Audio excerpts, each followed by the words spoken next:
go ahead and call the meeting to order for the Raymore City Council work session for Monday, February the 5th. Mr. Kellogg and Mr. Moorhead will not be with us this evening. We have several items on the agenda, one of which is the accessory dwelling units to start with. Mr. Fearborn. Thank you, Your Honor. I would ask Mr. Gress to make the presentation on this particular item. Thank you, sir. Mayor, members of the council. Over the last several months, staff has been looking very closely at the idea of accessory dwelling units and trying to envision what those might look like and how they could be applied to city code here within the city of Raymore. And if you think back to the 2014 timeframe, you might remember an amendment to the UDC that was brought forward to Planning Commission and City Council that essentially approved accessory dwelling units as a permitted use in the agricultural, rural estate, and rural residential zoning districts. And looking through the city's growth management plan, Communities for All Ages master plan, and the most recently adopted strategic plan, you'll see a number of goals that are strongly related to increased housing choice, housing affordability, and accessibility, allowing residents to live and work in the community, and promoting the idea of aging in place. All of which staff thinks are strongly related to the idea of accessory dwellings as a potential solution to some of those problems. And as a result, staff has been working on a proposed amendment to the UDC that would allow accessory dwellings as a permitted use in all single-family residential zoning districts, in addition to the 3 that I mentioned previously.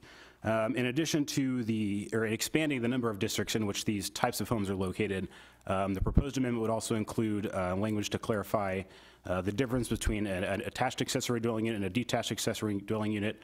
It would add language clarifying size and location requirements for this type of housing unit, as well as design standards for all accessory dwellings throughout the city. Now, understanding that the proposed code amendment would allow this type of structure to be built on a number of types of lots, ranging from as small as a 1/4 acre to 10 acres or more. Staff has created, which you'll see in your packet, a couple sketches and scenarios that really illustrates how the code would be applied to lots of different sizes. Obviously, with a much smaller lot, you have a little bit less flexibility in the size of unit that you could build, whereas a much larger lot, you've got a lot more room to work with. So I'll kind of go through those examples here in just a few minutes and explain how some of these code changes would be applied to different types of lots. In addition, in preparation for the code amendment, staff has done a little bit of research on surrounding communities that currently allow accessory dwelling units in their code, including Blue Springs and Lee Summit. And most recently, Mr. Catterett and myself met with the planning staff from Blue Springs to discuss their experiences they've had with their code since they adopted this. I think it was back in 2013. Just wanted to get a feel for some of the issues they've come up with or some of the experiences they've had since that change. And in conversations with both of those communities, we've kind of found that there hasn't been really an increased interest from residents for this type of dwelling unit, nor have they really had any issues enforcing the code that they've adopted.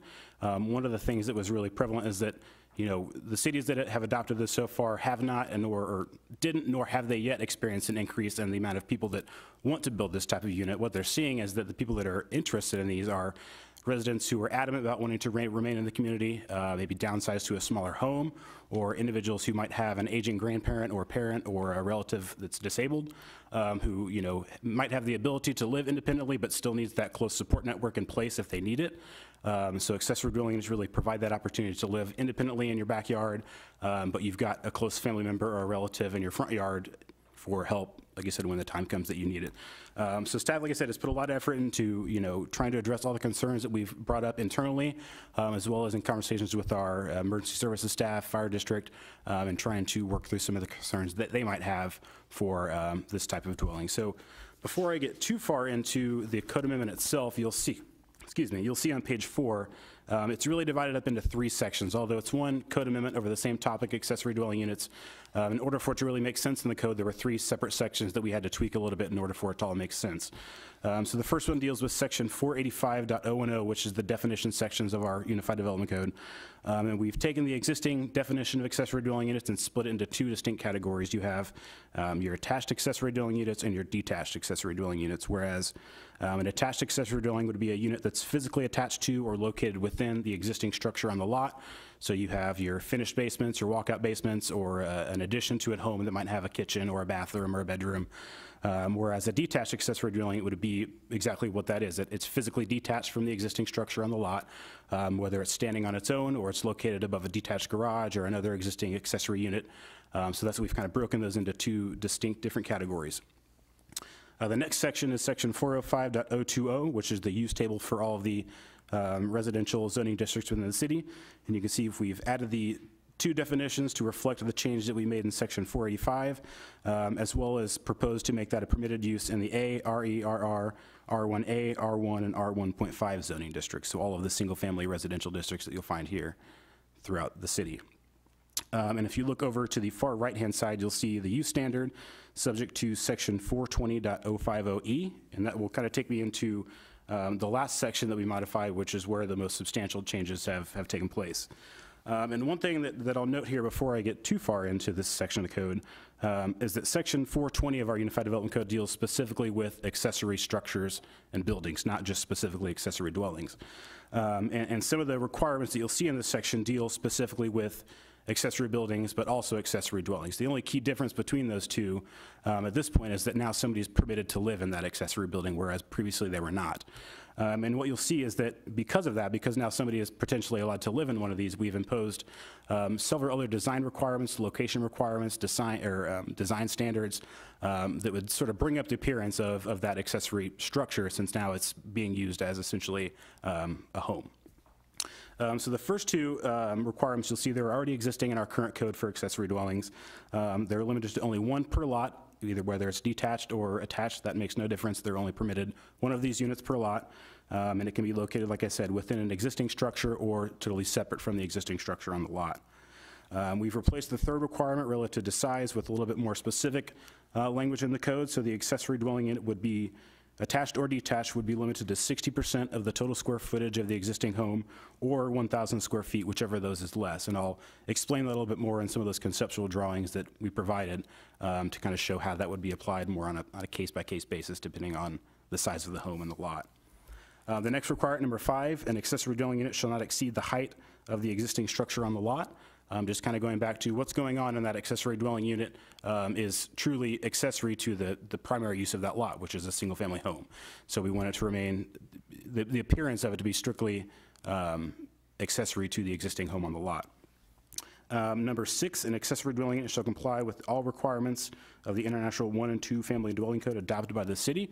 And this one's particularly important because I know when a lot of people hear the term accessory dwelling or granny flat or whatever the term being used might be, a lot of times the first thing that pops into their head are your tiny homes or your trailers on wheels and things of that nature that are kind of becoming more prevalent nowadays. And all of those are okay kind of in their own context, but that's really not what we're talking about with this amendment. So having it, requiring it to be in compliance with that building code requires it to be on a permanent foundation. The materials that are used to construct it have to be the same or maybe a little bit better than what was used to build the existing home on the lot. The way the code's set up now, if you were to come in and build a shed or a utility barn in your backyard, that requirement wouldn't be in place. You could put up a metal pole building. There's really no restrictions on how that structure is built. But because we're now allowing somebody to potentially live in this structure, we're kind of elevating that standard a little bit to make it succinct with the way that the actual home would be built. Number 7, the accessory dwelling structure shall comply with all development standards for the applicable zoning district in which it is located. And that just goes back to the front and rear side yard setbacks, building height, the size of the building, things of that nature. Just all has to be within compliance with the rest of the code, essentially. Number 8, either the existing or accessory dwelling unit shall be occupied by the property owner at any time the accessory dwelling is occupied. And if you flip your page to page 5, you'll see a little subsection A. We've added the requirement that before a certificate of occupancy can be issued for the accessory dwelling unit, the property owner must submit and sign an agreement to the city saying that they will maintain occupancy of either the existing unit, the primary structure, or the accessory dwelling unit. And that document would have to be recorded with the Cass County Recorder of Deeds and would remain in effect with that property throughout the entirety of its life until either the accessory dwelling unit is removed or something of that nature, but it would essentially remain with the property so long as that accessory dwelling unit is located on that property. Number 9, the accessory dwelling unit shall be connected to the public or to the water and sanitary sewer service provided to the existing structure. And this kind of goes back again to just reinforcing the idea that what's going on in that accessory dwelling unit is tied strictly to what's going on in that primary unit. So you're not getting, depending on who's living in either unit, you're not getting 2 separate utility bills, you're not getting 2 water bills. It's truly, you get one water bill and it's the owner's responsibility to kind of divvy that bill up between the two units. So there's one utility connection for each lot, essentially. And then the next two requirements, number 11 and 12, really come out of our conversations with our emergency services staff as well as the South Metro Fire District, and relate kind of specifically to emergency access. So when a fire truck or ambulance or police officer pull up to this residence that might have an accessory dwelling in the backyard, how are they going to know whether or not the emergency is taking place in the existing home or the accessory structure in the back? So we've kind of come up with two requirements that we think might help them in figuring that out. The first one is that a paved connection of at least 4 feet in width shall be made from an existing sidewalk connection or driveway from the front yard of the existing structure all the way to the backyard or the front entrance of the existing, or to the accessory structure, wherever that might be located, so that police or fire staff have a defined route that they know that's where they need to go to get to that rear unit if there happens to be an emergency back there. And number 12 ties right back into that. If the accessory dwelling unit is located in a fenced-in rear or side yard, the property owner is required to maintain a gated access of at least 4 feet wherever that paved path crosses that into that backyard, so that even if the property is fenced in the rear yard, there's still access for emergency or fire personnel to gain access to that rear unit. And then number 13 and 14 really touch back to the design requirements. Like I said, we're potentially allowing somebody to live in these units now as opposed to just your typical pole barn or shed that you would find in your backyard. So because of that, we've imposed a couple of design standards that, like I said, would sort of elevate the design standard as far as how that accessory structure would look. So the accessory dwelling unit shall appear architecturally consistent with the design of the existing structure on the lot. So things such as roof pitches, windows, doors, and other exterior finishes should be consistent with the existing structure on the lot, and that would be reviewed by myself, Mr. Carteret, our building inspection staff, and it would be, to a point, very subjective, but it's going to be very obvious if the existing structure has double hung windows and shutters, we're going to want to see double hung windows and shutters on the accessory unit as well. It doesn't necessarily have to match 100%, but there should be a level of continuity between those two structures. And then number 14, last but not least, would be the entrance to an attached accessory dwelling unit should be subordinate to that of the primary entrance or the front door of the existing home. And any entrances to any attached accessory dwelling unit would be required to be located on the rear of the home or the backyard of the home. And that's really just to, prohibit the appearance of a duplex in a single-family home. You don't want to see two front doors on a single-family home. That you just wouldn't expect that in a single-family zoning district. But if you've got a front door or an entrance on the back of your home or the side of the home that you can't necessarily see that clearly from the right-of-way or from the street, it's just not as obvious that there's an accessory dwelling unit on that property and it's being used for, like I said, two living units essentially. So that really concludes the gist of kind of our proposal for what the code changes are. If there's any questions now, I'd be happy to answer them, but I'm really kind of eager to get into the two handouts that were included in your packet that would really explain how this code would be applied if someone were to come in today and ask for a permit for an accessory dwelling unit. So Del, go ahead. Thank you. I just had a couple questions from what you've talked about so far. I'm curious what our current interest level is here in Raymore, first of all, and second of all, kind of talking through some of the recommendations from EMS, I was wondering, would the accessory dwelling actually have a different address? Sure. And how would that work with like postal service and things like that also? Yeah, great question. So the first one I'll touch on, since I've been here just a little over a year, and I've only received to date one phone call about a resident inquiring as to whether or not they'd be able to build one of these, and it was for a younger child that they had who was not necessarily ready to move out on their own, but they didn't really want to live in the same home as their parents, I guess was the case. So she was curious if they'd be able to either finish their basement or add on to something a little bit onto the back of their home to provide a little bit more space for their daughter to kind of live on their own, but still kind of establish themselves to be able to afford a home on their own one day. And unfortunately, just in the zoning district they were located in, they were not able to do that. But I sort of expressed to her that we were going through some potential changes right now, which she was, interested about, and just, it might be something she could look forward to in the future. As far as addressing, one of the things we've looked at here previously is, like I said, how would emergency services know where to go, or is the emergency in the existing structure, or is in the primary or the accessory dwelling unit? And kind of what we've come up with in our addressing policy, there's nothing that really gives any guidance to how we would structure that right now. But in talks with the fire department and our police department, kind of the way we've set it up is that if your address is 100 Municipal Circle, your accessory dwelling unit would be 100A Municipal Circle. It wouldn't get a totally separate address, but there would be a suffix to that would delineate it separately from the existing unit. So, you would get, like I said, the 100A would signify that that's the accessory dwelling unit. So to do that, that would just require a slight modification to our existing addressing policy to provide guidance on accessory dwellings in the future. Mr. Burke. Thank you, Mr. Mayor. I wanted to compliment you on, especially on 8A. Before I was on council, we were looking at this on P&Z, and there were questions about, well, what happens after the people that build this move on? What happens to the neighborhood? And to have it with the recorder of deeds is an excellent step to keep that from becoming a rental property later on down the road, and maybe having a whole street do that. So that's excellent and vital. Thank you. Mr. Holman. Thank you, sir. I have a question on sections 11 and 12, requirement of the paved connection and the gate access, mainly for fire, EMS, that kind of thing. Could we put a provision in here that if the accessory dwelling unit is attached to the home, and there is a common entrance access. In other words, I want to move my mom in to the house, and there's a door between the segment of the house that I've built onto, it's an attached one. I really don't want to put in a second driveway to the back because mom doesn't drive anymore. And if mom has a heart attack, I'm going to expect the police and fire to come into my drive, through my door. I'm going to take them back to mom's part of the house. As far as the detached one, that makes sense. I understand that. You're talking probably about an individual now that's close but separate. And this one, they're still part of the same structure, if you will. I think maybe if we could put that exemption in there, if you've got a common access, a common interior access, I think you could waive 11 and 12. I'm curious about your thoughts on that. Sure, and we definitely talked about that internally. One of the issues that we kind of talked about was that, in your example, you're related to your mom, and it's your mom that's living in the basement.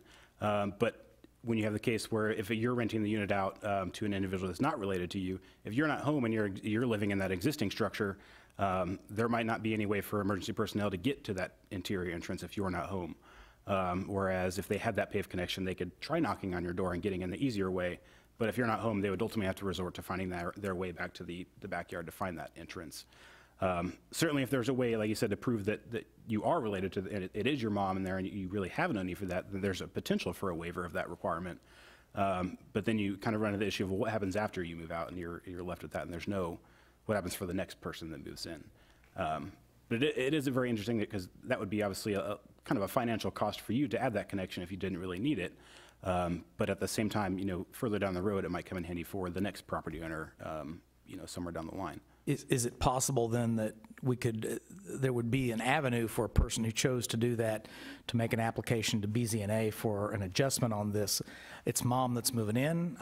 I'm not going to do this if I have to put in a driveway. That would be my scenario. I don't intend to do this, but if I have to build onto my house and I have to put in a driveway, I'm not doing it.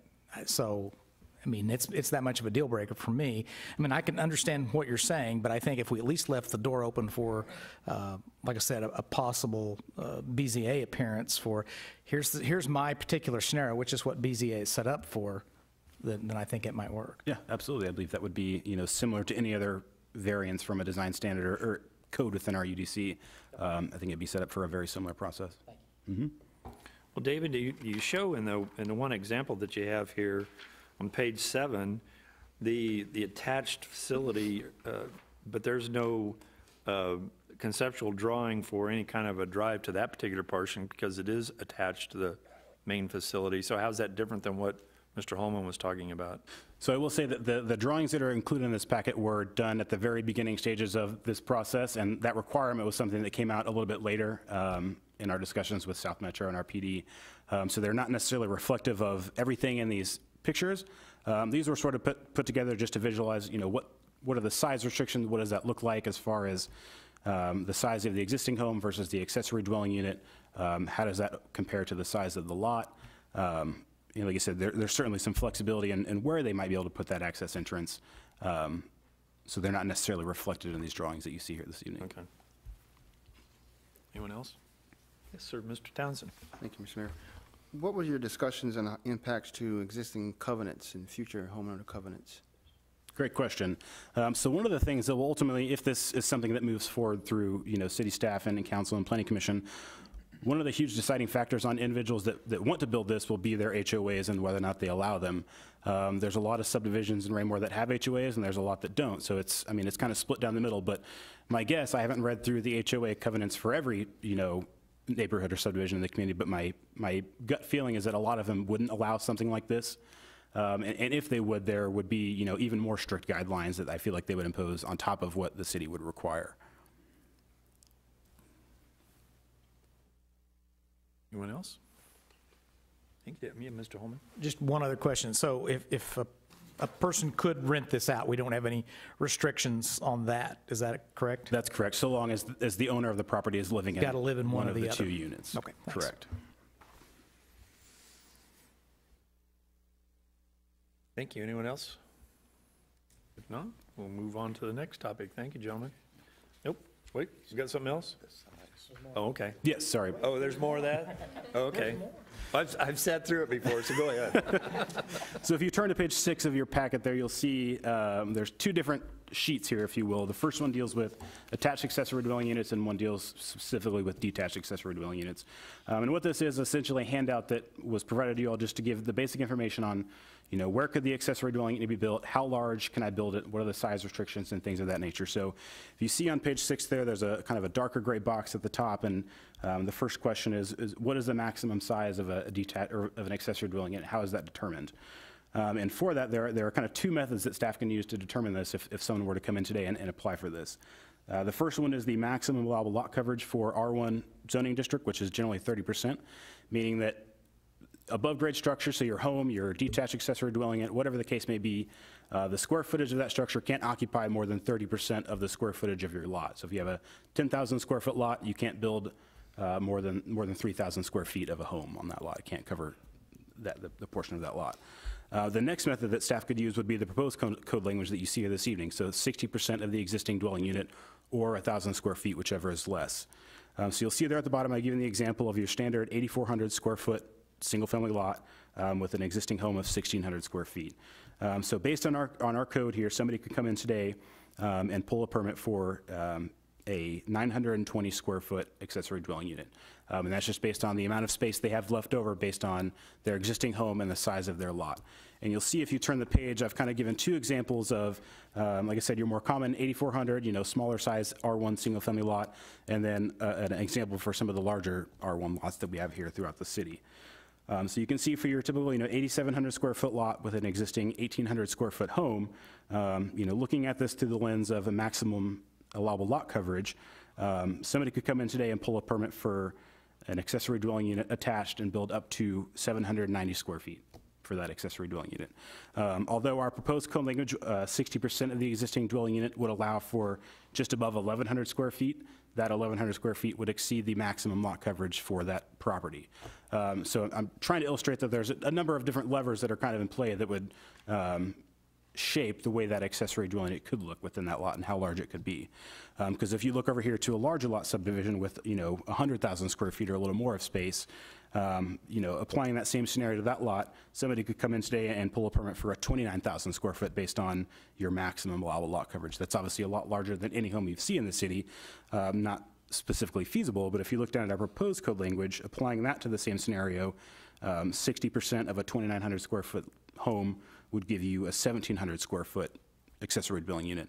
And because that exceeds the 1,000 square foot limit, an accessory dwelling unit on that size lot would automatically revert to 1,000 square feet. You couldn't build an accessory dwelling unit any larger than that. And then if you flip it to the next page, it's the same scenario except for a detached accessory dwelling unit. And the code is applied in essentially the same manner. For your smaller lots, you're limited to essentially a lot smaller size accessory dwelling unit. Whereas for your larger lot, R1 single family lots, you can, you have a lot more flexibility in the size. For the same lot, you'd be able to build 790 square feet in a typical R1 lot, whereas a detached accessory dwelling unit in a much larger lot, you would be able to build 1,000 square feet again. So just trying to illustrate those different mechanisms within our code that staff could utilize and look at to determine the maximum size for an accessory dwelling unit, depending on its location throughout the community and the lot size that is there today. So that was a lot of information that I kind of threw at you all this evening, a lot of different pieces to the code here, but if you have any questions, I'm more than happy to answer them for you all.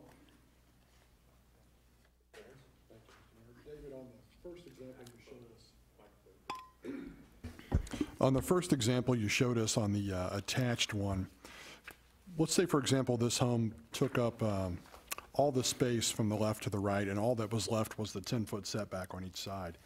So that 4-foot, not a driveway, but the 4-foot sidewalk, would we allow them to put that sidewalk on the setback area? Yes. Okay.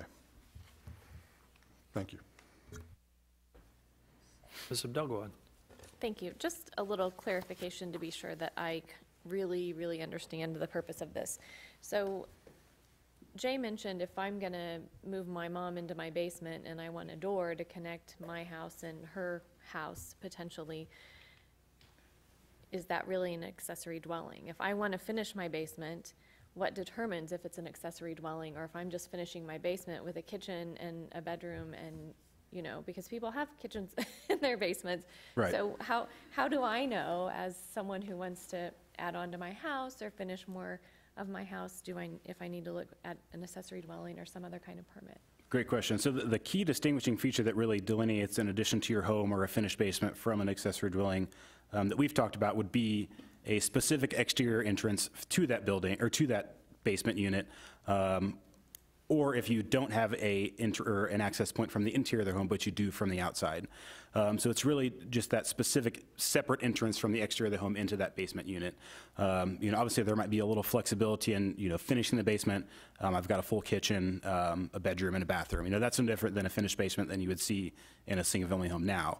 It's when they kind of get into the idea of making that connection from the outside that would be separate from the front door or another basement door or something of that nature that really delineates that living unit separate from the rest of the home. So, can I keep going? So I'm wondering, do we need to add some more to the definitions to help make that more clear? Or am I missing, I guess an accessory dwelling is an existing residential located within? I'm just trying to figure out how we know, because if I have a walkout basement, it still isn't necessarily an accessory dwelling.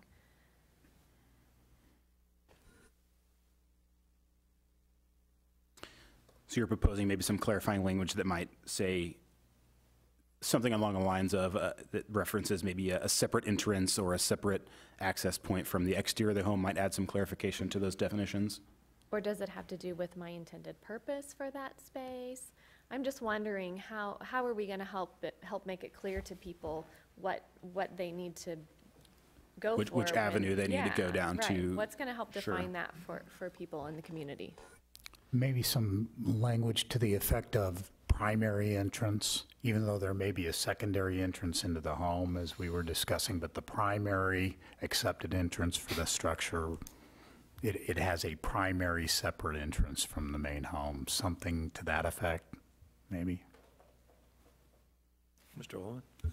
Yeah, I was thinking along the same lines as Sonia. If I came up and said, hey, I want to do this, and you tell me I'm going to have to build that driveway, I'm going to go home and a week later and I come back, David, I've changed my mind. I just want to add on to my house. By the way, I'm going to put a kitchen, and we're going to have a bedroom here, and my mom's going to visit pretty frequently. I'm going to have a door on the back, but this is not an attached accessory unit. Mom's going to visit. She's going to stay upstairs most of the time, but I'm just adding on. So how do you guys sort that mess out is, I think, the question she's asking, and certainly on my mind, too. Go ahead. And the other part of that is, I guess when we talked about accessory dwellings before, I thought part of the benefit was that they would have their own utilities so that it could really give the person who was living there some independence. I know when we talked about community for all ages and the benefits of this for that, it was partially about them still having their independence with utilities and stuff was what I understood, but I'm not seeing that here either. The detached is very clear. That one's a no-brainer. That one's really easy. It's just, this one gets a little fuzzy. Right. And I think the way, if I remember correctly, back to our conversations with Blue Springs and a couple other communities, the way their defining factor was that clear delineation between the primary structure, whether it's your upstairs or part of your downstairs, and that separate unit, so your kitchen, your bathroom, your bedroom, that might be laid out in a specific manner that might give you some clues as to whether or not it's just an addition or it's a totally separate unit from the existing home. So certainly there's an opportunity to maybe review the plans a little more closely and maybe understand how their remodel is laid out. Maybe that might give some clues as to whether or not it truly is just an addition to the home or an actual and accessory dwelling. Maybe looking at, like you said, how they access it from the interior of the home. You know, maybe what the exterior door looks like. Is it a sliding glass door, or is it a storm door with a full, you know, typical front door to a home that you would see? So there might be some clues that we could look at a little more closely to kind of get an idea of which avenue that person or individual might have to go down. But I'm kind of liking what you're saying about adding some clarifying language to the definition that might help clear up some of that fuzziness that you mentioned. Mr. Barber, did you have something? Well, yeah, I think most of it got answered, but Sonia, her point of having the definition, I would think if you're going to have two households, you're going to need, like for your insurance, your homeowner's insurance, there may be, you know, that definition may help with that when you go to your agent or whatever. So I think that's, I think we do need something like that. And watch him real careful too, by the way. If I see a moving truck, I'm coming up to your house. Well, to me, it's very clear, too, if that individual comes in and they give you the indication or design plan, there's no way to access this attached accessory dwelling unit from the existing structure. That's clearly a separate unit. It's going to require the driveway, the entrance. Those are very clear. It's the ones where, okay, yeah, we're going to have, you know, a common door here that we share, or just even an open doorway. I've seen those as well. That's, I think, even drives it down a little further as to where we might need a little clarification. Absolutely. Mr. Burke? Thank you, Mr. Mayor. Maybe it would be helpful. I don't have any experience at remodeling or building onto my house, so I don't know, is there, if I wanted to just have it rebuilt and add an extra 1,000 feet, is there a limit on, could I double the size of my home? And separate from this issue, so we could compare and contrast between accessory dwellings and just making your home twice as big with extra entrances. I know there's a house over on North Washington that's exactly like this. It even has a ramp for wheelchair access in the back. And it started out as just an addition, and then they built a wall inside to separate it. So it's not exactly like this, but it started out as not an accessory dwelling and then later became one. Would there be a section that we could read that would help us understand the non-accessory dwellings? Just what section should we look at to understand just remodeling your house and what it takes, what the code language looks like? That's another good question. I'm not too familiar with our building codes, so there might be something in our adopted building codes that gives some guidance as to, you know, if you're expanding your home X amount of square feet, it requires this, versus if you're just adding on, you know, 10 feet to the back of your home, it requires this. I'm not sure the specifics on that, but, you know, getting back to the definitions and some of the code language we've added, there's something that we can, you know, if you're only adding on, you know, 30 square feet to your basement or something of that nature, you might not have to comply with all of the requirements of this section. You know, certainly the language on its compliance with the 1 and 2 family dwelling codes, some of those are going to have to stick. But surely there would be some flexibility in how this code would be applied to, in addition to a basement versus an all-out accessory dwelling unit in their basement. Just to repeat what I said earlier, I think what I read here, I understood and I liked, and I thought a fine job was done on it, but maybe if we could do a little of our own research to understand the similarities in different sections. I'm not saying you have to do any extra work here, but maybe I do. So thank you. Mr. Carteret, do you have something to add, sir? Just a couple of comments. There's been a lot of great discussion. But one of the reasons that we wanted to bring this back to work session was to get your thoughts, your comments, and you've made some that David and I could both go back and tweak the ordinance a little bit. Process-wise, what we were hoping to do after tonight's discussion is actually send this back to Planning Commission. So it'll be a single item that they'll be able to focus on, just this topic. Last time it was bundled with some other amendments, so it's best to separate it out. Regarding the utility question that you had, because we had a lot of discussion, if you looked at the existing language, it required separate utilities for the detached. Part of the reasoning for us of pulling away from that is, and I appreciate the comment, and maybe there's a way to, again, tweak that language, but we want it to be, it truly is accessory to the main dwelling unit. We didn't want the ability for somebody, once it has separate utilities, and in the future, somebody comes along and they want to split the property and sell that off. It's supposed to be tied to the home, which is why we want the utilities tied to the home. But maybe there's something we can do. I appreciate the thought there, because that was part of our initial discussion of independence for the dwelling unit and teaching that responsibility, et cetera. So maybe there's something we could tweak with that.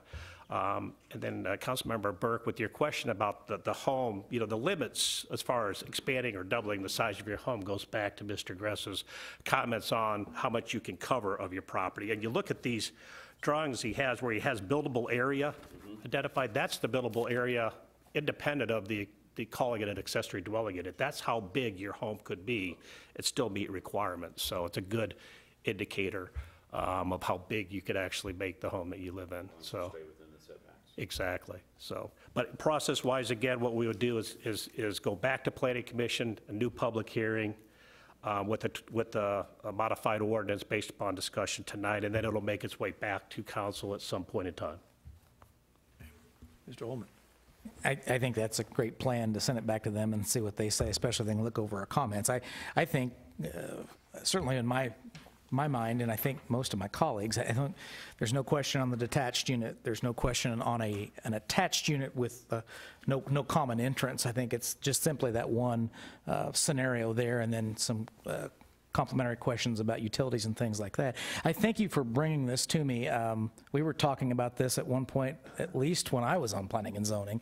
I mean, it was the simplistic granny flat scenario, and Mrs. Schubach brought that up, it seemed like, every 2 weeks on council or somewhere. So I think it is a good step. I'm really appreciate the work that you've done on this, and I appreciate the opportunity to talk about P&Z questions. I haven't done that in 6 years. The mayor still gets to do it. Thank you. Okay. Ms. Abdelgawad. Thanks. And just to add one additional comment, I think we're getting there. I'm definitely in favor. I think that there's a need for this in our community. And one of the notes that I made was I really like the number 8, because I know another conversation that we had was about people just adding on another addition to make a rental house a larger rental house. So I like that number 8 says that the owner has to live there, so that we're not just adding on to some of our rentals in the community. I think that's beneficial too. Mr. Berenson. Thank you, Mr. Mayor. One final thought, probably from Mr. Gress. I believe that the code, if these were just adjoining rental properties that were connected, like a duplex, wouldn't the code require specific fireproofing between the dwellings? And are we considering something like that for this? Does it have to have, if there's an interior door from one, does it have to be a fireproof door? Does it have to have a firewall? Anything else like that we're considering, or? I would imagine so, and that sort of gets back to requirement number 6, that the accessory dwelling has to comply with the 1 and 2 family building code. Like I said, I haven't read through that in its entirety, but I'm sure there's some information in there that would require, if the property was adjoining the existing structure, there would have to be some modifications made as far as fireproofing, fire rating, things of that nature. It would have to comply with that code, whatever that code might be. Very good. Thank you. Anything else, David? Anyone else Don't have believe so. anything? A great discussion. You can see why now we brought this back to the council for a work session rather than leave it on the agenda that evening. So thank you, David. I appreciate you bringing that forward. And Mr. Catarat. We'll move on to second item on our agenda tonight, the adaptive landscaping. Mr. Fearborn. Thank you, sir. I was actually going to title this one, It's Not Just Buffalo Grass Anymore. Most of the staff know that they are banned from using the term in front of me. And in fact, most of the staff have stopped using the term native landscapes because it just confuses the city manager when they do that. And the last time I had one of my tirades, my baby tirades about this particular topic in front of one of our architects, several of our incredibly talented staff, and it gives me the opportunity to brag on them, on their own initiative came together and created this book before you.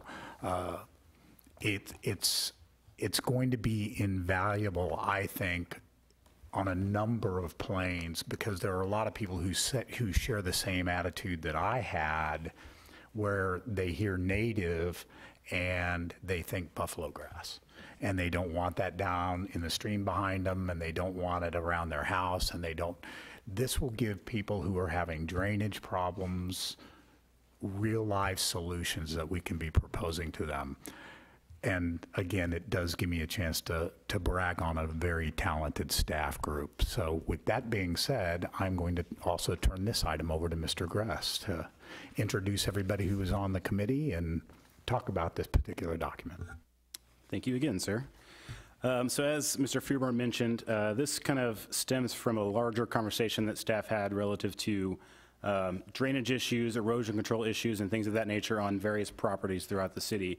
Every now and then the staff will receive complaints from residents in the community that their backyard is holding water, or they're getting drainage from their neighbor down the street all the way on their yard, and it's pooling up in their backyard, in addition to some of the properties that the city manages throughout the city.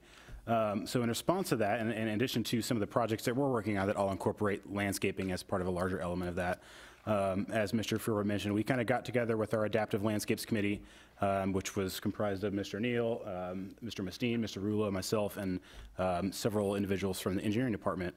We kind of got together and put together this book as a resource that would serve kind of as a go-to manual for us to pick out different types of plants and materials on our projects, so you'd have that continuity between all city-based projects. When you go to Centerview, you might see something that is also over at City Hall, or something that's also at the RAC or at the Public Works Building.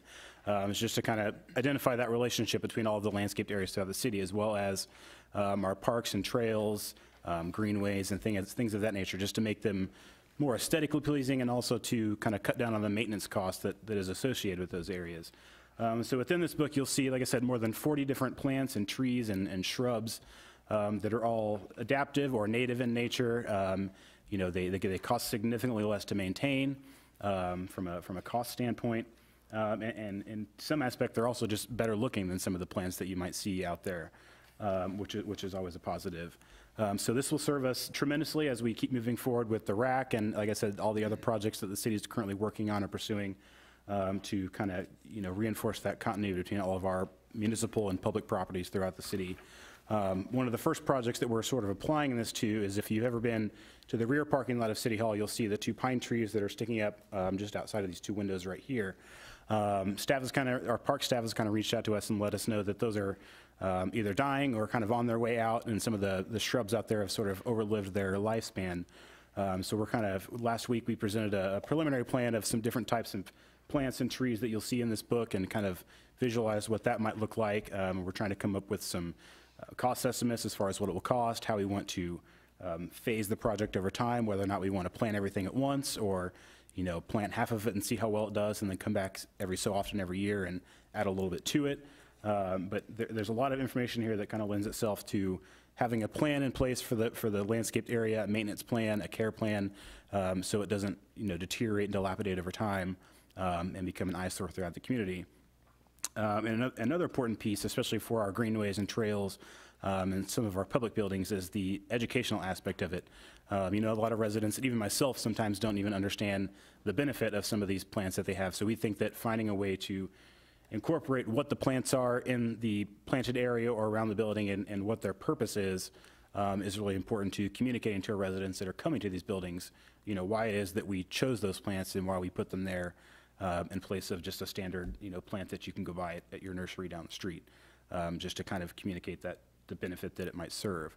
So that's really how we intend to utilize it on our properties and our projects. But Mr. Neal might be able to explain a little bit better how this could be used as a resource for residents throughout the community as well. Thank you, David. I want to say thank you for letting me work on this project. My ears perked up whenever this idea came up, even though certain people had a bit of a bad taste in their mouth about this type of topic. I'm really big into conservation, wildlife, plant restoration, meadow restoration, and so that's why my ears perked up. In code enforcement, I get a lot of questions about like drainage, sump pumps discharging, water sheeting across properties. My backyard's holding water. Mr. Fearborn touched on that. David touched on that.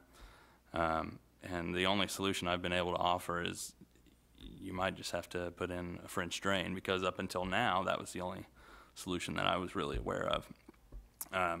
So the educational aspect, we've worked a little bit with Melissa. We're going to be able to develop a portion of our website that will have educational resources for residents. So I will have somewhere to direct those individuals to, so they can have a solution that, you know, may cost $500 instead of $15,000 of a French drain system in the backyard. So it's going to be an excellent resource for city projects, but being able to give residents another resource in addition to the goals that they're, you know, to be able to solve the problems that they have, but also reach the goals that they're trying to accomplish on their properties. Thank you. Is that it? Yes. Anybody have any questions? Just one more comment, sir. Sure. I really, I'm very proud of our staff, you know that. This small project bespeaks those times, and I talked to you all about it with the comprehensive plan. We have the professionalism and the talent inside to be able to do these sorts of things, and to watch our folks get excited about stuff and want to participate in it. I can't imagine what we would have had to have paid a consultant to do this.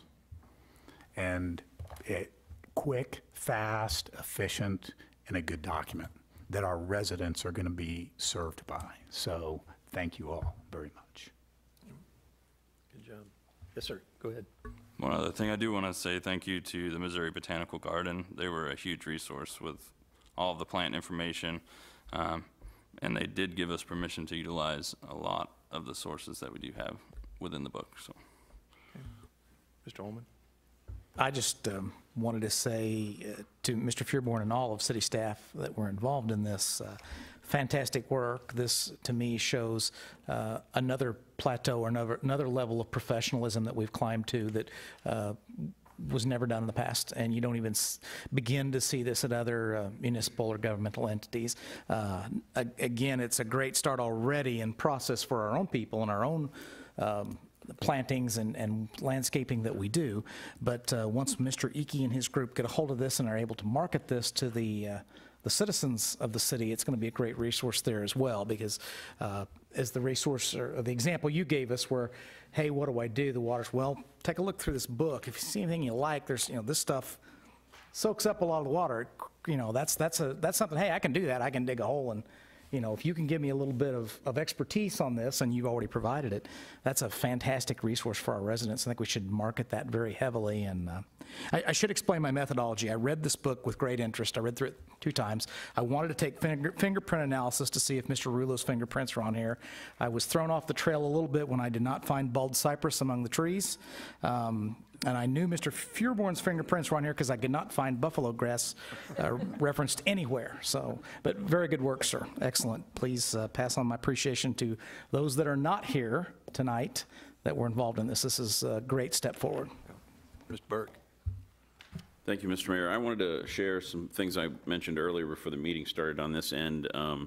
We've got a class at the high school called botany, where they have that and also field biology, and both of the courses are semester courses, and they can be vocational in nature, but really for most of us it's avocational. It's just great to come home after work and go and relax and work with plants. As much as I'm a vertebrate biologist and I think plants are boring, but I do know that when I get down on my hands and knees and digging holes and putting plants in, and everything everything washes away and things get better. So I wanted to see if I could get 2 more of these books or 1 more to share with some teachers at school, because I think there's a lot of good stuff here. Thank you. absolutely, we can get to work on that. Mr. Delgado? And I'll kind of piggyback on that. I'm working with teachers at my school on creating an outdoor classroom and really enhancing some unused property in our building. And wow, we've done a lot of work trying to figure out what we should plant where and what the uses are and how big it's going to be. And you just gave me a handbook. I'm loving it. And I think it's especially cool too, because I live with someone who thinks any natural grasses are weeds, so this will help him learn that they're not just all weeds. I can say that when I was in middle school at Ray-Pec Middle School, I helped build the outdoor classroom out there with Mr. Phillips when he was still at the middle school. So I have experience in that as well. Great. Anyone else? No, we'll move on to the next Thank you. topic. Thank you, gentlemen. As you know, many hours have been, or may not know, that many hours have been placed in the rewrite of the Administrative Policy Manual. And tonight, we're just going to get kind of a highlight of where we're at prior to moving on to making it an official document. So I will turn it over to Mr. Fearborn. Thank you, Your Honor. As the mayor indicated, our process that we'd like to put in place with you all is to, at one meeting, present to you and just let it flow over you, then have a little bit of time on what we have said, and then at the next work session, then if you have any feedback or any input that you would like to give us after hearing the benefit of having the benefit of what went into the creation of a particular section of the document and what we were thinking when we put it in. A real deep background. This is a completely new document for those of you who were involved in the past and any amendments that we did to this document. While we still have to operate under it, it is thrown out. We threw it out the window, started over, so you're not, if you're trying to compare to anything in the old document, that doesn't exist. So we're kind of starting from scratch. Input welcome, but our goal for tonight was to have Chief, because she is in charge of HR, kind of go through the process that we used and then talk a little bit about sections 1 and 2, which, as you can tell, are pretty high level. They don't really get into the nitty-gritty. That will come later. So these will probably be pretty easy when we get to them in March, because that will be our next meeting to talk about them. With that, Chief. Thank you, Mr. Fearborn. As both the mayor and Mr. Fearborn mentioned, this doesn't look anything like the policy has ever looked. And so when I came into this process, and I'll give you a little more background other than what you've already been given, in March, when, as Mr. Fearborn indicated, I took over HR, this process had been going along for a number of years under Ms. Hauk, Sean Auger, who's our HR director, and Carrie Reisdorf, who you all have met, is the HR attorney that's a contractor for the city of Raymore. And when I came into the process in March, when I took over HR, this is what I was looking at. And so this is a red line version of what the HR attorney, and actually an attorney prior to Ms. Reisdorf, and then Carrie as well, had been going through and looking at all sections of our policy, making sure that the language met all the legal standards, you know, everything for what you'll see in those coming sections, Fair Labor Standards Act, Family Medical Leave Act, all of those things that obviously we comply with within the law, and just tweaking some of the language to make sure that you know, we weren't saying too much in some of the policies, because as Mr. Fearborn indicated, in past iterations of the policy, we had volumes of examples. And obviously, in any employee handbook, you can't possibly give an example for every scenario that will arise. As Mr. Fearborn indicated, we are currently still, and I didn't print out all of it, just the first 10 pages, operating with an employee handbook that's 97 pages long.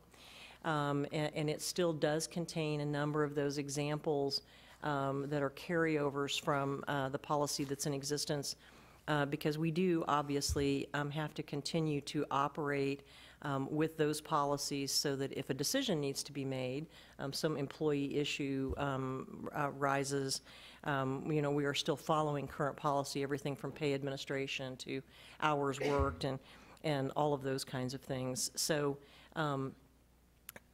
I had a hard time initially sort of wrapping my head around the notion, as Mr. Feuerborn indicated, that it doesn't contain a lot of those operational things that we saw in the previous policy, because those operational things are management ways, practices of, ways of handling situations. So, rather than have all those operational issues in there, all of those things have come out and are now being placed into operations manuals in HR. So a lot of what has been removed from this employee handbook, and this is the handbook that will be given to every employee, new employees as they come on board, but rather than give 15 examples of the types of documents that are retained in HR, that's retained in the HR policy manual. So, suffice to say, what you will see in this employee handbook is HR is where you find anything that has to do with your personnel record, and I don't have to give you 15 examples of that.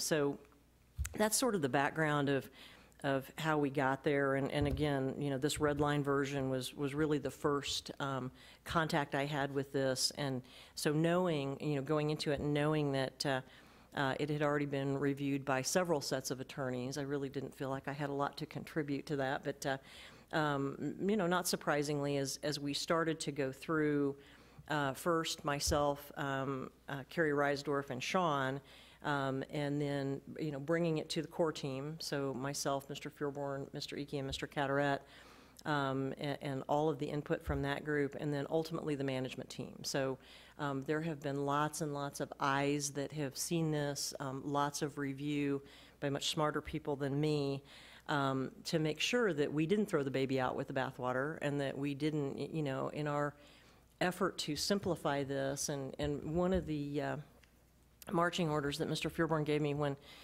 he first gave me this lovely assignment back in March of last year, was that he wanted it to be user-friendly. He wanted it to be eventually online and searchable. He wants it to be something that our employees can use and not get lost in the mire of, page after page of legal terminology. So, we have, made that our focus and made it, the focus of the employees as we went through and have reviewed this and tweaked it. So as Mr. Feuerborn indicated, the first two sections of the policy are really high level. They're just what the manual is, what it's not. Obviously, there's some very specific references in the manual to the authority of the city council and the city manager, based on the charter and sections of the charter that give him that authority. But like I said, obviously the most important things, in the policy, we feel like, and as you see how the policy is put together, sort of prioritized, Section 200 of the policy, equal employment opportunity, harassment, discrimination, all of those things that, are at the very core of what we do and will and won't tolerate. So rather than go through section by section, I know you all have had it not quite a week, I think, but if you have any questions about this, I wanted to describe sort of the process and who all has been involved in the review of this to get us to this point.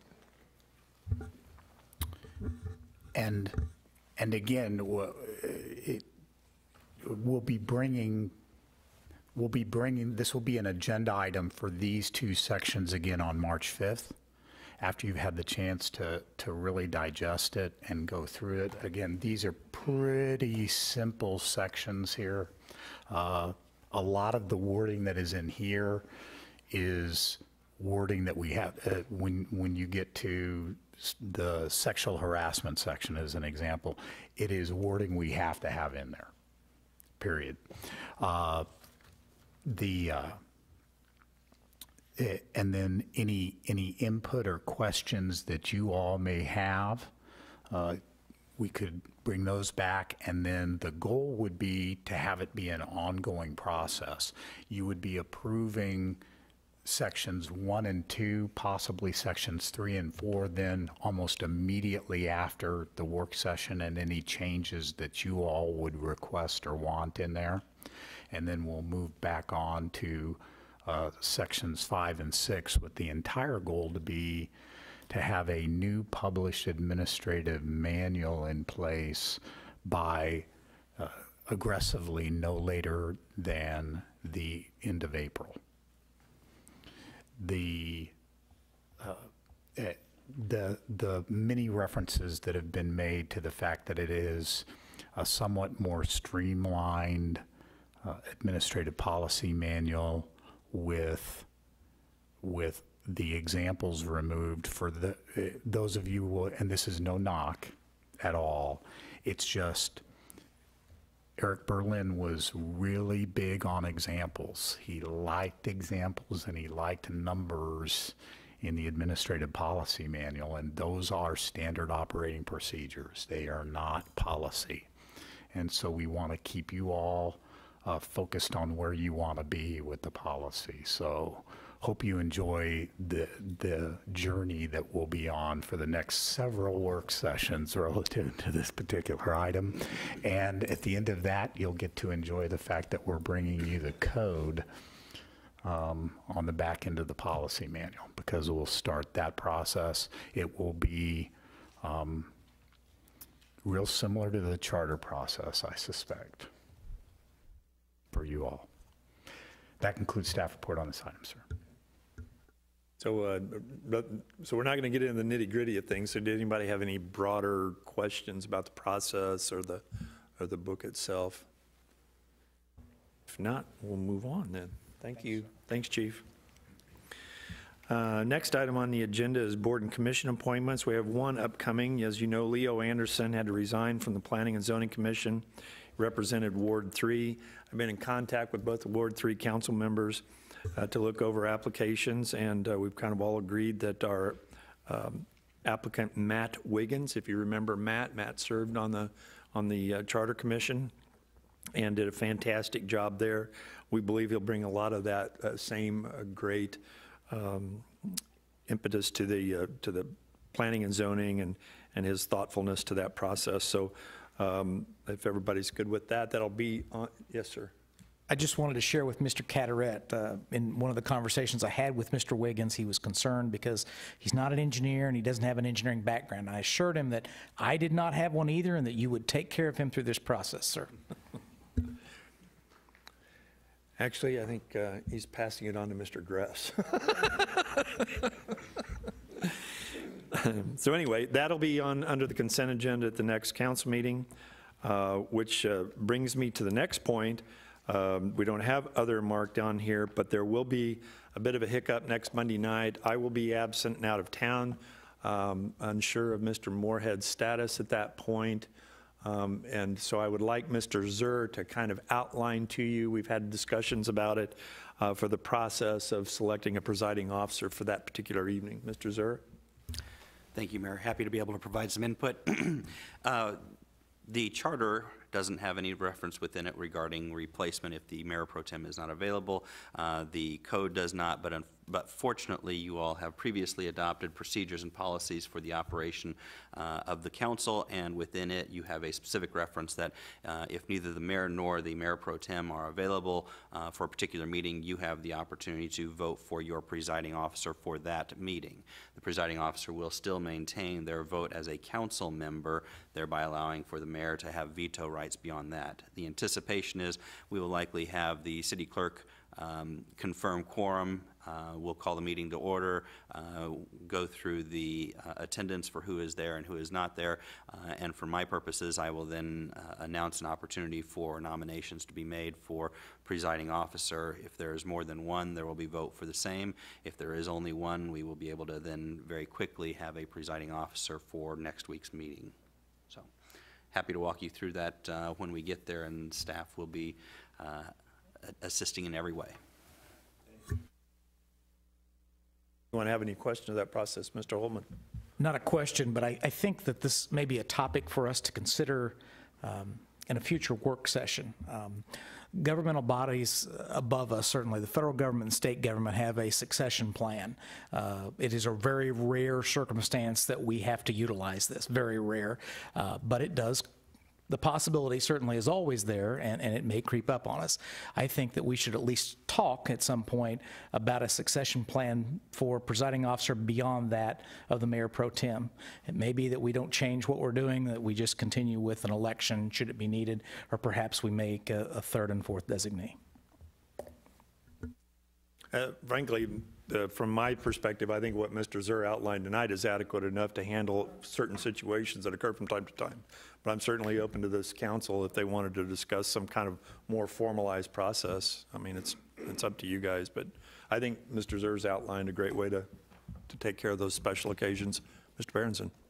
Thank you, Mr. Mayor. So it's my understanding that either yourself or Mayor Pro Tem, before the meetings, has a chance to be briefed by city staff on things that are going to come up over the meeting.